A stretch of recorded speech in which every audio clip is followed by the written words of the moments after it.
প্রথমেই বলে রাখি, আমার এই ভিডিওটা কোনো রাজনৈতিক দলের পক্ষেও না, বিপক্ষেও না। এটা যেই রাজনৈতিক দল সরকার চালাবে তার ক্ষেত্রেই প্রযোজ্য। আসলে কোনো নির্দিষ্ট পার্টির ভালো চাওয়াটা আমাদের কারোরই উদ্দেশ্য হওয়া উচিত না। আমাদের সকলের একটাই উদ্দেশ্য হওয়া উচিত, সেটা হচ্ছে দেশের ভালো, রাজ্যের ভালো, তা সে যেভাবেই হোক না কেন। এখন আমি এটাও জানি যে আমার এই ভিডিওটা বেশিরভাগ মানুষেরই পছন্দ হবে না, কারণ এই বিষয়টার সাথে, মানে যে বিষয়টা নিয়ে ভিডিওটা, সেই বিষয়টার সাথে বেশিরভাগ মানুষেরই স্বার্থ জড়িত। তো তবুও সত্য তো আর চেপে রাখা যায় না। বিষয়টা হচ্ছে অন্নপূর্ণা ভাণ্ডার। মানে এই সরকার ক্ষমতায় আসার পর থেকেই শুনেই যাচ্ছি অন্নপূর্ণা ভাণ্ডার নিয়ে। ও পাচ্ছে, আমি কেন পাচ্ছি না? আগের সরকার তো সবাইকে দিত, এই সরকার সবাইকে দিচ্ছে না কেন? তাহলে এই সরকারকে ভোট দিলাম কেন? দিয়ে তো তাহলে ভুল হয়ে গেল, তাহলে তো লস হয়ে গেল। এখন বিষয় হচ্ছে, প্রথমে একটা জিনিস বুঝতে হবে, এই লক্ষ্মীর ভাণ্ডার, অন্নপূর্ণা ভাণ্ডার, এই প্রকল্পগুলোর আসল উদ্দেশ্যটা কি? আসল উদ্দেশ্যটা হলো সেই মহিলাগুলোকে সাহায্য করা যারা আর্থিকভাবে প্রচণ্ড পিছিয়ে পড়েছে, আর্থিকভাবে অসচ্ছল, যারা জীবন সংগ্রামে আর টিকে থাকতে পারছে না, তাদের পাশে সরকার দাঁড়াবে, তাদেরকে সরকার সাহায্য করবে। যেহেতু ভারতবর্ষ একটা ওয়েলফেয়ার স্টেট, ওয়েলফেয়ার নেশনের কনসেপ্টে চলে, সেই হিসাবে সরকার তাদের পাশে দাঁড়াবে বা দাঁড়ানো উচিত। এটা হচ্ছে এই প্রকল্পগুলোর আসল উদ্দেশ্য। এখন আগের সরকার সবাইকে দিয়েছে। কেন দিয়েছে? আগের সরকার সরকারি কোষাগারের অর্থ ধ্বংস করে নিজেরা তো কোটি কোটি টাকা চুরি করেছে, করে নিজেদের ভবিষ্যৎ প্রজন্মের রাস্তা পরিষ্কার করে দিয়েছে, যাতে তাদের ভবিষ্যৎ প্রজন্মের মানুষজন কোনো কিছু না করেও বসে খেতে পারে। আর সর্বসাধারণের মধ্যে কিছু কিছু টাকা ছিটিয়ে দিয়েছে ভিক্ষা দেওয়ার মতো, আমাদের সবার মধ্যে। যদি আমি কিছু পাইনি, কিন্তু আমাদের সবার মধ্যে, আমরা তো একই সাধারণ মানুষ, ছিটিয়ে দিয়েছে যাতে ভোট ব্যাংকটা মজবুত থাকে। এবং তাতে তারা সফল হয়েছে। ভোট ব্যাংকটা 15 বছর মজবুত ছিল, 15 বছর পরে সেটা ঝরে গেছে।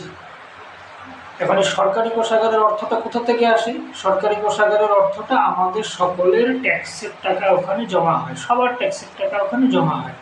সেটা দিয়ে দেশ চলে, রাজ্য চলে, দেশের উন্নয়ন হয়, রাজ্যের উন্নয়ন হয়। সেটা সর্বসাধারণের মধ্যে ফ্রিতে বিতরণ করার জন্য না, এটা আগে বুঝতে হবে। এখন যদি এইভাবে ফ্রিতে বিতরণ করা হতে থাকে, তাহলে শ্রীলঙ্কার মতো অবস্থা হবে। শ্রীলঙ্কা সরকার যেমন সব অনেক কিছু ফ্রি দিচ্ছিল, এটা ফ্রি, ওটা ফ্রি, সেটা ফ্রি, তেটা ফ্রি, করতে করতে কী হয়েছে, সরকারি কোষাগারের অর্থ শূন্য হয়ে গেছে। সরকারি কোষাগারে আর টাকা নেই, সরকার আর দেশ চালাতে পারছে না। ফলে কী হয়েছে, মানুষ, পাবলিক রাস্তায় নেমে এসেছে, প্রেসিডেন্টকে মারবে, প্রধানমন্ত্রীকে মারবে, প্রেসিডেন্ট দেশ ছেড়ে পালিয়ে গেছে।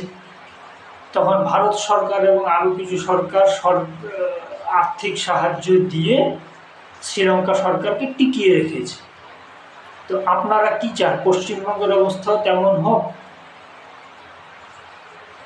মানে আপনাদের এতটুকু সেন্স থাকা দরকার, একটা সরকার যদি রাজ্যের 1 কোটি, 2 কোটি, 3 কোটি মহিলাকে ফ্রিতে বাড়িতে বসিয়ে বসিয়ে প্রতি মাসে 3,000 টাকা করে বছরের পর বছর দিতে থাকে, সেই সরকারটা কি চলবে? সেই সরকারটা কি কোনো কাজ, কোনো উন্নয়ন করতে পারবে? এটা কি সম্ভব? কিছু মহিলা বলছে, দেখলাম ভিডিও দেখলাম গত কয়েক সপ্তাহ মাসে তো অসংখ্য ভিডিও দেখে ফেললাম। কিছু মহিলা বলছে এটা আমাদের অধিকার, আমাদের কেন বঞ্চিত করা হচ্ছে। আমি বলবো একটু লজ্জা রাখুন। অধিকার মানে কি? অধিকার মানে যেটা পেতে আমি বাধ্য, যেটা দিতে সরকার বাধ্য। এখন সরকার আপনাদের যাদের আর্থিক অবস্থা ভালো, যারা যারা ভালো ভালো বিউটি পার্লারে যাচ্ছেন, ভালো ভালো রেস্টুরেন্টে গিয়ে খাচ্ছেন, ভিডিওতে অনেক মহিলাকে দেখছি, দেখেই বুঝতে পারছি এদের আর্থিক অবস্থা সচ্ছল। তো সরকারের কাজটা কি? সরকারের কাজ আপনাদেরকে বাড়িতে বসিয়ে বসিয়ে ফ্রিতে মাসে মাসে 3,000 টাকা করে দেওয়া। এটা দিতে কোনো সরকার বাধ্য থাকে? পৃথিবীর কোনো সরকার এটা দিতে কি বাধ্য থাকে? সংবিধানে লেখা আছে। আবার কিছু মহিলা আরো এগিয়ে গিয়ে বলছে, ওই যে ইন্টারনেটে দেখলাম একটা মহিলা বলছে কোথাকার, হ্যাঁ আমার স্বামী ভালো উপার্জন করে, কিন্তু আমি তো উপার্জন করি না, আমি তো বেকার, তো সরকার আমাকে দেবে না কেন? কতটা নির্লজ্জ আপনারা! এটা জেনে রাখুন, মেয়েদের বাঁচার দুটাই পদ্ধতি আছে। হয় আপনি স্বামী অথবা বাবা বা বাবার বাড়ির উপার্জনের উপরে নির্ভর করে বাঁচবেন, অথবা আপনি নিজে উপার্জন করে মাথা উঁচু করে বাঁচবেন।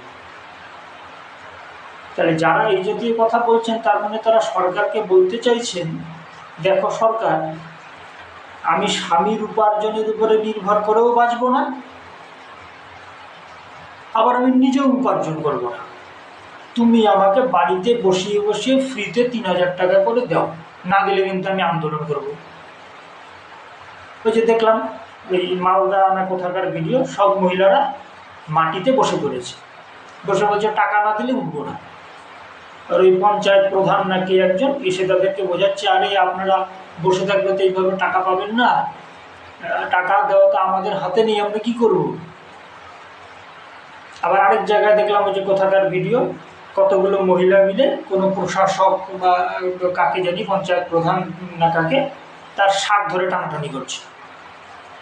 আর সে বেচারা বলছে, আরে আমাকে ধরে টানাটানি করে কি হবে, আমার হাতে তো টাকা দেবো না, আমি কোথার থেকে টাকা দেবো।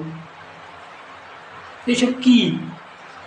কোথায় আপনারা সরকারকে বলবেন, সরকার তুমি ভালো ভালো রাস্তাঘাট বানাও, কমিউনিকেশন উন্নত করো, তুমি কৃষি শিল্প বিজ্ঞান এইসবের উন্নতি করো, তুমি শিক্ষা স্বাস্থ্য খেলাধুলা এইসবের উন্নতি করো, তুমি প্রচুর কর্মসংস্থান তৈরি করো, যাতে আমাদের ঘরের সব ছেলেমেয়েরা যারা যোগ্য তারা নিজের যোগ্যতা নিজের ক্ষমতায় উপার্জন করে মাথা উঁচু করে বেঁচে থাকতে পারবে, কোনো দয়া কোনো ভাতা এসবের দরকার পড়বে না। এ না করে আপনারা দাবি করছেন আমাদের বাড়িতে বসিয়ে বসিয়ে ফ্রিতে 3,000 টাকা করে দাও, নইলে আমরা আন্দোলন করব। আপনারা অ্যাপ্লাই করতেই পারেন, সরকার চাইলে দিতেই পারে, সরকারের ইচ্ছা।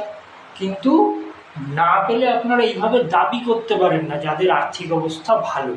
ফ্রি পেতে সবারই ভালো লাগে, আমারও কিছু ফ্রি পেতে ভালো লাগে, তাহলে আমি না পেলে পরে আমি দাবি করতে পারি না। আর বিজেপি একটা দোষ করেছে, একটা বড় ভুল করেছে, একটা দোষ যে তারা ভোটে জেতার জন্য মিথ্যা প্রতিশ্রুতি দিয়েছিল যে ভোটে জিতলে আমরা সবাইকে অন্নপূর্ণা ভাণ্ডার দেব। সে আমার মাকেও বলেছিল, আমার দিদিকেও বলেছিল, আমার মাও পাচ্ছে না, আমার দিদিও পাচ্ছে না। এটা একটা বড় ভুল করেছে।